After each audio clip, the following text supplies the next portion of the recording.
متحدہ عرب امارات کے وزیر خارجہ کی اسرائیلی ہم منصب سے ملاقات، خطے میں تنازع کے پھیلاؤ کو روکنے کے لیے تبادلہ خیال۔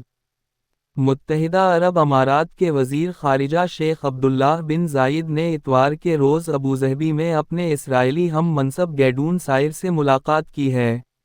امارات کی وزارت خارجہ کی جانب سے جاری بیان کے مطابق ملاقات کے دوران، غزہ میں جنگ بندی معاہدے، یرغمالیوں کی رہائی اور خطے میں تنازع کے پھیلاؤ کو روکنے کی کوششوں پر تبادلہ خیال کیا گیا ہے۔ بیان میں کہا گیا ہے کہ اماراتی وزیر خارجہ نے فلسطینیوں کی حمایت اور ان کے حق خود ارادیت کے لیے اپنے ملک کے عزم کی ایک بار پھر توثیق کی ہے۔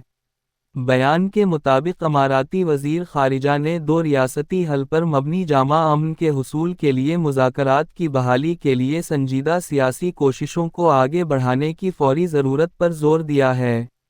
یہ ہے ریڈیو جیوے پاکستان ڈیجیٹل۔